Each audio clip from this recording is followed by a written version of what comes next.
تصور کیجئے ایک رات جب زمین و آسمان کی سرحدیں مٹ گئے، وقت اور فاصلوں کا حرکت ٹوٹ گیا اور محبوب خدا حضرت محمد مصطفیٰ صلی اللہ علیہ وآلہ وسلم کو ایسی بلندیوں کی طرف بلایا گیا جہاں انسانی عقل کی رسائی ناممکن ہے۔ یہ وہ رات تھی جب مکہ مکرمہ سے لے کر 7 آسمانوں کے پار کائنات کے حالے کی قربت کا سفر ہوا۔ یہ صرف ایک رات کا واقعہ نہیں بلکہ ایمان کی طاقت، اللہ کی محبت اور نبوت کی معراج کا وہ حیرت انگیز مظہر ہے جو آج بھی روحوں کو جھنجھوڑ دیتا ہے۔ یہ سفر واقعہ معراج کہلاتا ہے۔ واقعہ معراج ایک عظیم الشان معجزہ ہے جو اللہ تعالیٰ نے اپنے محبوب حضور صلی اللہ علیہ وآلہ وسلم کو عطا فرمایا۔ یہ واقعہ نبوت کے 10ویں سال پیش آیا جو عام الحزن یعنی غم کا سال کہلاتا ہے، کیونکہ اسی سال نبی کریم علیہ الصلوۃ والسلام کے چچا ابو طالب اور اہلیہ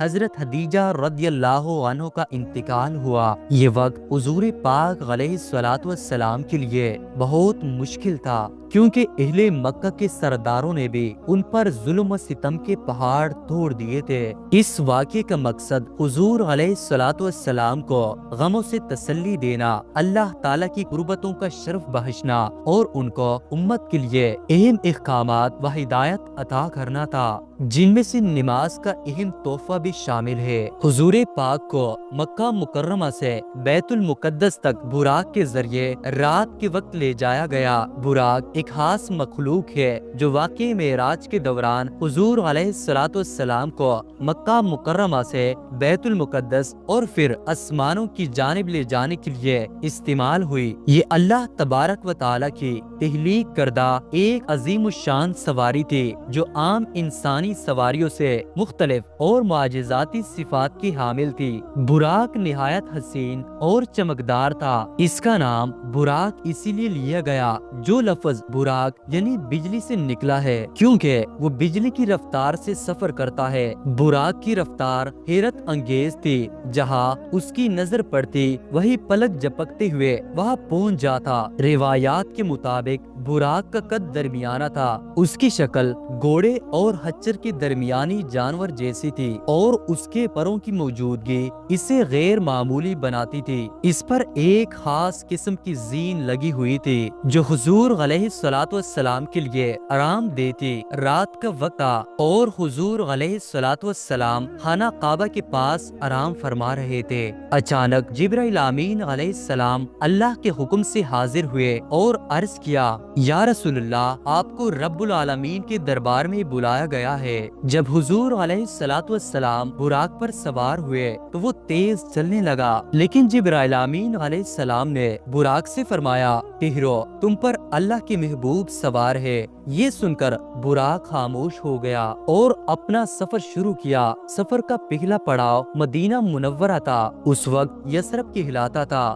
جبرائیل امین علیہ السلام نے کہا، یہ وہ مبارک زمین ہے جہاں آپ ہجرت کریں گے اور یہ آپ کا دائمی مقام بنے گا۔ نبی کریم نے وہاں نماز ادا کی اور اس شہر کی طرف محبت بری نگاہ ڈالی، گویا یہ مقام آپ کے دل میں پہلے سے خاص مقام رکھتا تھا۔ اگلا پڑاؤ طور سینا تھا، جہاں حضرت موسیٰ علیہ السلام نے اللہ تبارک و تعالی سے کلام کیا تھا۔ جبرائیل علیہ السلام نے فرمایا، یہ وہ مقدس جگہ ہے جہاں موسیٰ علیہ السلام کو تورات عطا کی گئی۔ حضور علیہ الصلوۃ والسلام نے یہاں بھی 2 رکعت نماز ادا کی اور اس جگہ کی عظمت کو یاد کیا۔ یہ مقام اللہ کی قدرت اور انبیاء کی اطاعت کی علامت تھا۔ سفر جاری رہا اور براق بیت اللحم کے قریب رکا جہاں حضرت عیسیٰ علیہ السلام کی ولادت ہوئی۔ جبرائیل علیہ السلام نے فرمایا، یہ وہ جگہ ہے جہاں عیسیٰ ابن مریم نے اپنی پہلی سانس لی تھی۔ نبی کریم صلی اللہ علیہ وآلہ وسلم نے یہ بھی نماز ادا کی اور یہ جگہ عیسیٰ علیہ السلام کی معجزاتی پیدائش کی یادگار بن گئی۔ راستے میں حضور نے مختلف حیرت انگیز مناظر دیکھے۔ نبی کریم نے ایک خوشبودار ہوا محسوس کی اور یہ جبرائیل علیہ السلام سے پوچھا، یہ خوشبو کہاں سے آ رہی ہے؟ جبرائیل علیہ السلام نے فرمایا، یہ خوشبو فرعون کی بیوی اسیہ اور مشتہ کی ہے، جنہوں نے اللہ کے دین پر استقامت دکھائی اور فرعون کے مظالم کے خلاف صبر کیا۔ نبی کریم نے راستے میں دیکھا کہ ایک شخص انہیں کھانے کی دعوت دے رہا ہے لیکن وہ کھانے میں مصروف تھا۔ جبرائیل علیہ السلام نے وضاحت کی، یہ دنیا کی مثال ہے جو انسان کو اپنی طرف راغب کرتی ہے لیکن جو اسے قبول کرتا ہے وہ اپنی آخرت کو بلا دیتا ہے۔ بلاخر براق بیت المقدس پہنچا۔ یہ وہی مقام تھا جہاں حضرت سلیمان علیہ السلام نے عظیم عبادت گاہ تعمیر کی تھی۔ حضور نے مسجد اقصی میں داخل ہو کر اللہ کے حکم سے 2 رکعت نماز ادا کی۔ حضور نے دیکھا کہ تمام انبیاء کرام سربستہ کھڑے ہیں۔ جبرائیل علیہ السلام نے اعلان کیا، یا رسول اللہ، آپ تمام انبیاء کے امام ہیں، آگے بڑھے اور نماز کی امامت کرے۔ یہ ایک غیر معمولی لمحہ تھا جس میں حضور کو تمام انبیاء کا سردار اور رہنما تسلیم کیا گیا۔ اس امامت نے نبوت کی علمگیریت اور نبی کریم کی فضیلت کو ظاہر کیا۔ بیت المقدس کے مقام پر نبی کریم کا سفر اسراء اپنے عروج کو پہنچا۔ یہ وہ مقام تھا جہاں نبی کریم کو زمین سے آسمانوں کی جانب لے جانے کی تیاری مکمل ہوئی۔ بیت المقدس کا یہ مرحلہ اس سفر کا اختتام نہیں بلکہ ایک نئی روحانی بلندی کا آغاز تھا۔ جبرائیل علیہ السلام نے بتایا، اب آپ کو زمین کی حدوں سے پرے 7 آسمانوں اور پھر اللہ کے قرب میں لے جایا جائے گا۔ یہ ایک غیر معمولی سفر تھا جس میں حضور نے اللہ کی عظمت کے مظاہر، انبیاء کرام سے ملاقاتیں، جنت اور دوزخ کے مناظر اور کائنات کی حقیقتوں کا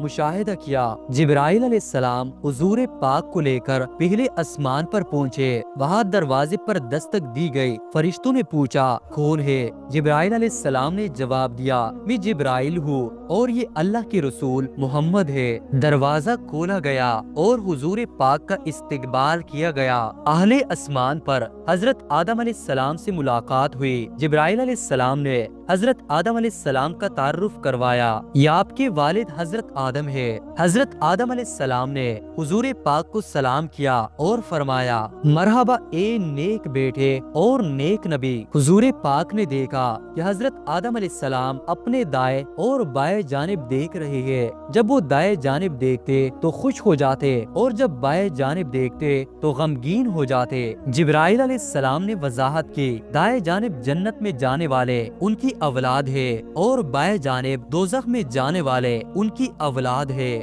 دوسرے آسمان پر حضرت عیسیٰ علیہ السلام اور حضرت یحییٰ علیہ السلام سے آپ کی ملاقات ہوئی۔ دوسرے آسمان پر بھی دروازہ کھٹکھٹایا گیا اور اجازت طلب کی گئی۔ فرشتوں نے دروازہ کھولا اور حضور علیہ السلام کا استقبال کیا۔ یہاں عیسیٰ علیہ السلام اور یحییٰ علیہ السلام سے ملاقات ہوئی۔ دونوں انبیاء نے حضور پاک کو سلام کیا اور فرمایا، مرحبا اے نیک بھائی اور نیک نبی۔ تیسرے آسمان پر حضور نے حضرت یوسف علیہ السلام سے ملاقات کی۔ حضرت یوسف علیہ السلام نے حضور کا استقبال کیا اور فرمایا، مرحبا اے نیک بھائی اور نیک نبی۔ حضور پاک نے حضرت یوسف علیہ السلام کی غیر معمولی حسن و جمال کو دیکھا۔ جبرائیل علیہ السلام نے فرمایا، حضرت یوسف علیہ السلام کو حسن کا ایک بڑا حصہ عطا کیا گیا ہے۔ چوتھے آسمان پر حضرت ادریس علیہ السلام سے آپ کی ملاقات ہوئی۔ حضرت ادریس علیہ السلام نے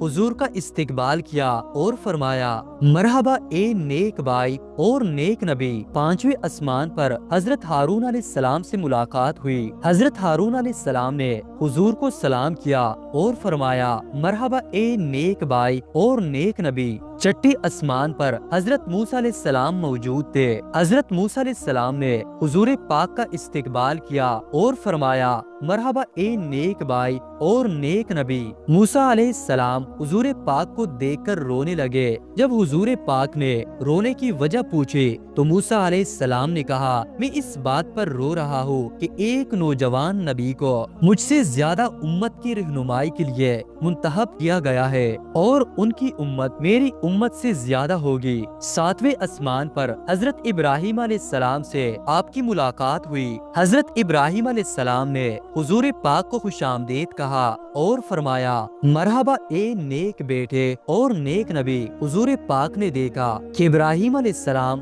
بیت المعمور کے ساتھ بیٹھے ہیں۔ بیت المعمور ایک جنتی عبادت گاہ ہے جہاں فرشتے عبادت کرتے ہیں۔ جبرائیل علیہ السلام نے بتایا ہر روز 70,000 فرشتے یہاں عبادت کرتے ہیں اور دوبارہ ان کی باری نہیں آتی۔ 7ویں آسمان کے بعد حضور پاک کو سدرۃ المنتہا تک لے جایا گیا جو مخلوقات کے لیے آخری حد ہے۔ جبرائیل علیہ السلام رک گئے اور فرمایا یا رسول اللہ میں اس سے آگے نہیں جا سکتا کیونکہ اس مقام پر صرف آپ کو اجازت ہے۔ حضور پاک علیہ الصلوۃ والسلام اللہ تبارک و تعالی کے خاص قرب میں پہنچے جہاں اللہ تبارک و تعالی نے نماز کا تحفہ عطا کیا۔ ابتدا میں 50 نمازیں فرض کی گئی لیکن موسیٰ علیہ السلام کے مشورے پر حضور پاک نے اللہ سے تخفیف کی دعا کی۔ آخر کر نمازوں کی تعداد 5 ہو گئی لیکن ان کا اجر 50 کے برابر ہوگا۔ معراج کا سب سے اہم نتیجہ